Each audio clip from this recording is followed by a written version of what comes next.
I have a meaning to do this, but time got away from me. So we have the trailers for Lee Corhan's The Mummy. So I've done because I've seen the trailer, the teaser trailer for it. This is like the trailer breakdown. So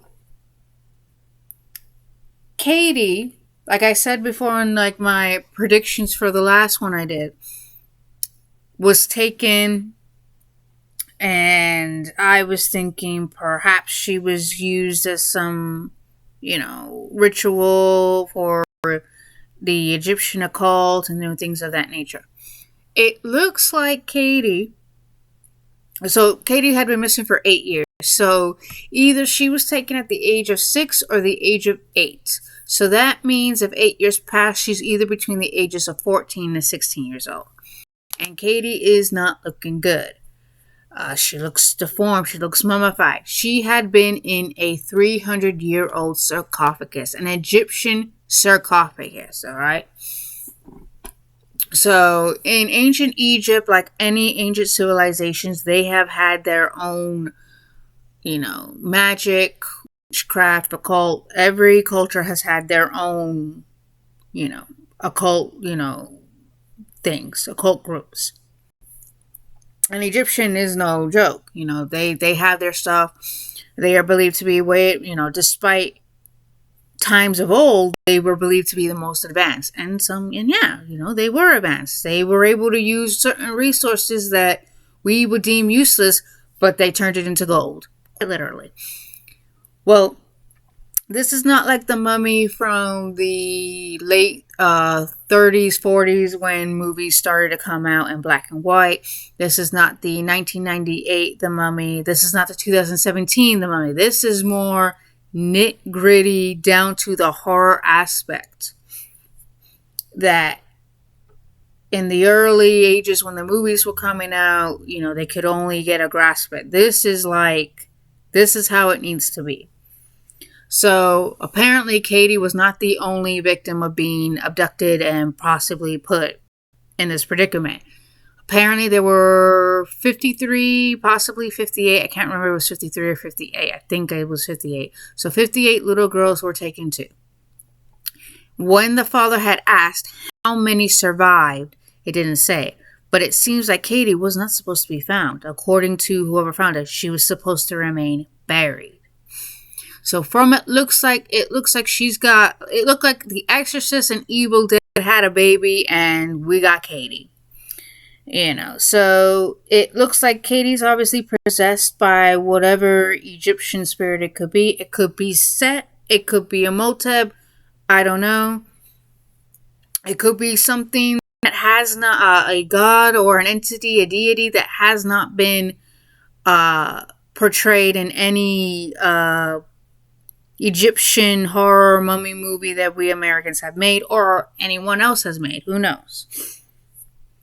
I grew up with The Mummy. That's what I grew up with. I grew up with The Mummy, Albert and Costello. I grew up with The Mummy's Hand, The Mummy's Bride. I grew up with the old ones. I grew up with, Brendan Fraser's The Mummy, and I did watch Tom Cruise The Mummy. I believe it or not, I did enjoy that movie.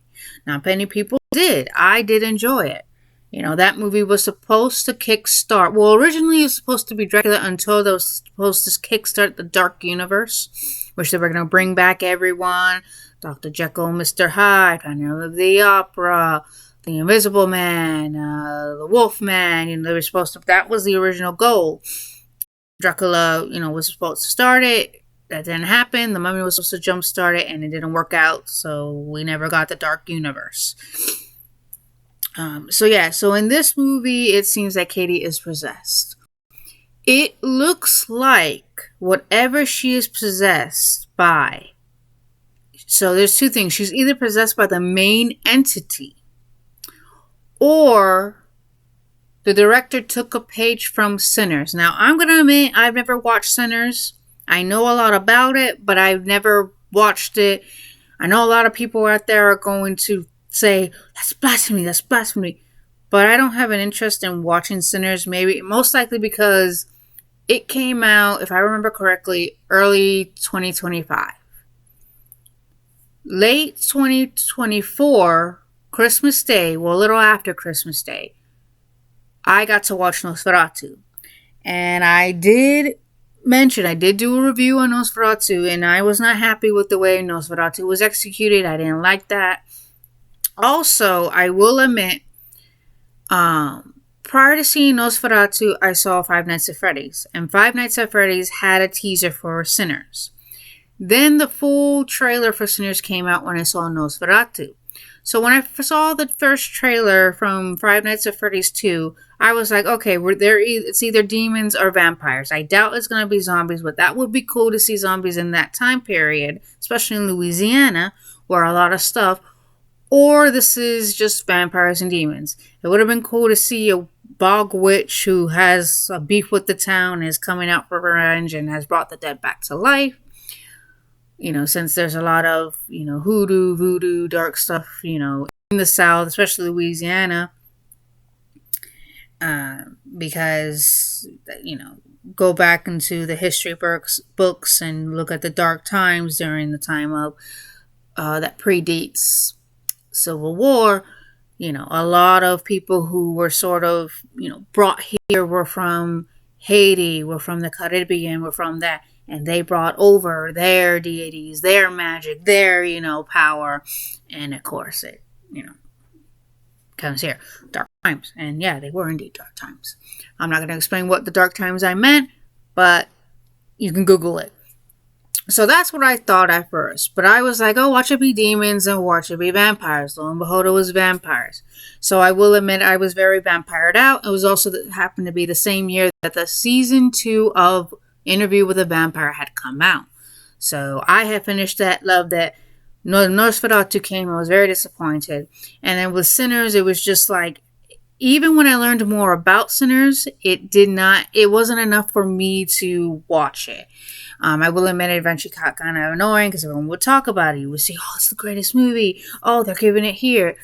I will watch it on my own when I am good and ready, or when I do have the interest. It's kind of cool. Yes, I know the story. Two brothers had come back. They're trying to make money, and they're being hounded down by a vampire called Remmock, who wants his people back and believes that Sam, who has a connection to the supernatural, and it comes with jazz, and also Sam happens to be a son of a preacher, which anyone who is my mom was a daughter of a preacher. It's very, very strict. You don't have room to be yourself. Everything is a sin. It's hard. He wanted to try his own way of going. Sam wanted his own life. Of course, there's a lot of symbolism, resilience, and during that time, just like Interview with a Vampire, those of color, those who were not privileged were not allowed to work. But they had to do what they had to do. They had mouths to feed. They had to provide, so it is during that time. This was during the time where I believe, if I remember correctly, was after the First War, the Great War, the war to end all wars. But this was also a time where, segregation was around. So basically, in the film, they was like a damned if I do, damned if I don't kind of movement, because they were dead either way. They were either be turned by Remmock, the head vampire, or they were going to be 86 by bad people. So either or, the people in the jukebox were not going to survive, except Sam did. So what I'm trying to get out here is that perhaps Katie is possessed by the deity, or Egyptian deity, or she and others, like Remmock. Remmock was the hive mind. He was the leader, so he could control everyone. If I want to make you dance, I'll make you dance. I don't care if you know it. You're going to know it because it's through me. It's through connection. So what if whatever deity has a hold of Katie is a hive mind and is possessing everyone? Or she is the deity and is possessing everyone. Because there's a little girl, like I guess there's two little girls or something, and one girl shows her teeth and it looks like it's all blood, like, I ate someone. It also in the scene, it looks like she's making her brother beat himself. Slam his head on the bed frame. She even looks like she's trying to go after her little sister, going, I want to know how your little piggies, your toes taste. It's even one point she goes, don't worry, Grandma. It's good to be dead. What also it looks like is they're given a tape, and it says Katie. So it's showing them what happened to Katie. Also, Katie looks like they went to wherever they went to, and a sandstorm came, and they took her from then using sandstorm. It looks like they have been following Katie and have been watching her. And why they chose to abduct her, we don't know. But she wasn't supposed to be found. She seems to be the only one who survived. Obviously, something ain't right. Something's wrong with Katie. What happened to her? Even the little boy asked, what happened to Katie, really? Perhaps that videotape, the VHS tape, says what is going on, what had happened to her. Probably it shows the ritual, because you do hear Doc chanting in it. And not only that, it looks like Katie's like all deformed. She can move. She eats a scorpion. Also, you see bits and pieces of skin being ripped off. You even see what looks like to be one person sucking the life out of another person, or putting something in them to make them turn. It's gruesome. Yeah. It looks like Katie may have the ability to do a sandstorm. The reason why I say this is because there's a part where she's like coming around the corner, she's like, and there's wind all over the place. So obviously she's able to control things, possibly making people see images that aren't really there. Drive them mad. It looks like, I think the grandma or whomever was trying to do an exorcist, and Katie was like, no. So that's what it looks like to me. To me, it looks like either she's possessed by the deity herself, or is being controlled by the deity as like a hive mind, and there's others too. We don't know. The question is, why Katie? What's the plan? What's going on? And just why? Why? Okay. We don't know. But it looks like The Exorcist and Evil Dead, because it turns out this is the same gentleman who did Evil Dead Rise. Has put the two together.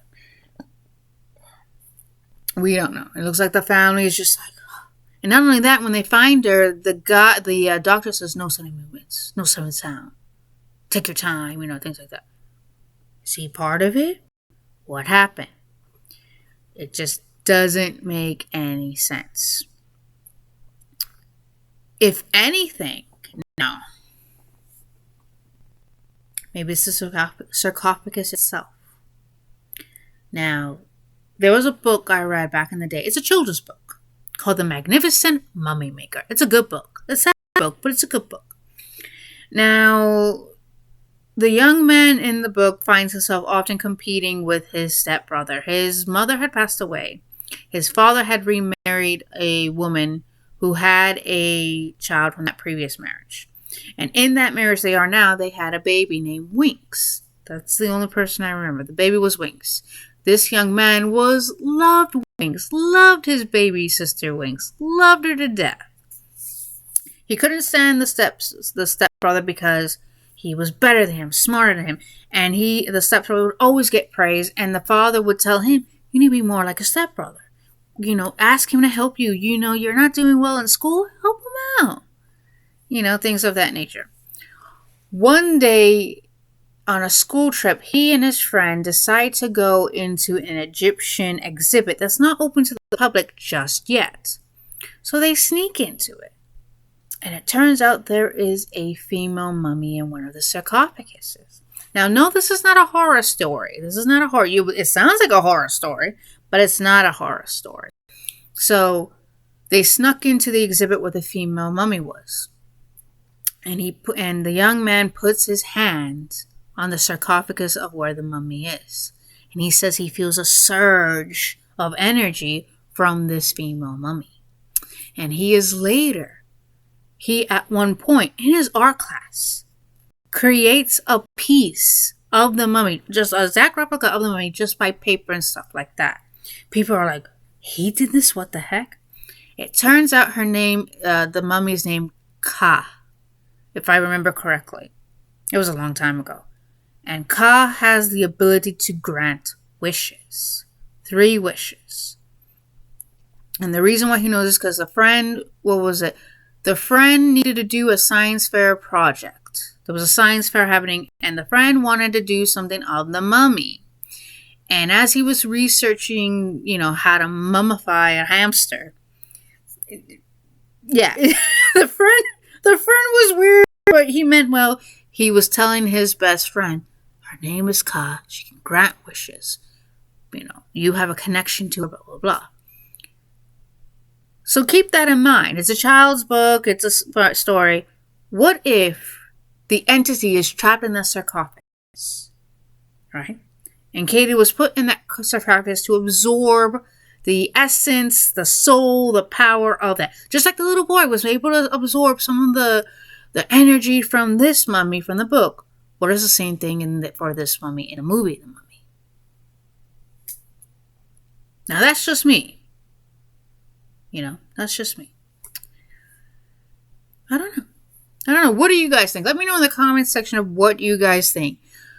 Because, yeah, I know I'm going off on different movies to try to have you guys understand where I'm going at. I'm taking references from a book from the Mummy movie, from the Magnificent Mummy book, Mummy Maker, from the book of the Mummy Maker, Magnificent Mummy Maker. And then I'm taking things from Sinners. Okay. With The Bride, I was half right and half wrong. Some of my predictions were true. I was like, oh, I was right. With The Mummy, question is, why was she taken? Why her? Why was she able to survive whatever she went through and others were not? Why were other little girls taken? Why little girls? Why not boys? Why not all children, What's going on? Where was Katie this whole time? 8 years had passed. So she was taken from the ages between 6 and 8. 8 years have passed. She is now 14 to 16 years old. She's not a little girl. Obviously, she's not a little girl, the little Katie that they knew before. Something ain't right. The family's being taunted. The family was targeted and is being watched. Things are not the way they were before. Things are not adding up. And clearly things are not right. Also, the father finds it looks like skin. So he's peeling back stuff from the skin. I guess they're like scrolls or something. And there's writing on it, hieroglyphs on it. Who knows? You guys let me know what's going on. Because if anything, it's either the deity, the spirit, whatever is possessing Katie is now in her. Or Katie is being used as a pawn.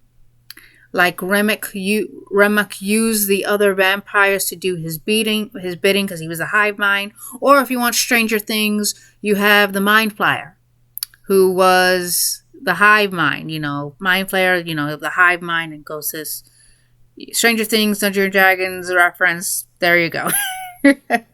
So, yeah. Let me know what you guys think, because I don't know. I don't know. Hit me up in the comment section of what you guys think. Yeah, I don't know about this one. This is stumping me. I don't know. You guys let me know, okay? Bye.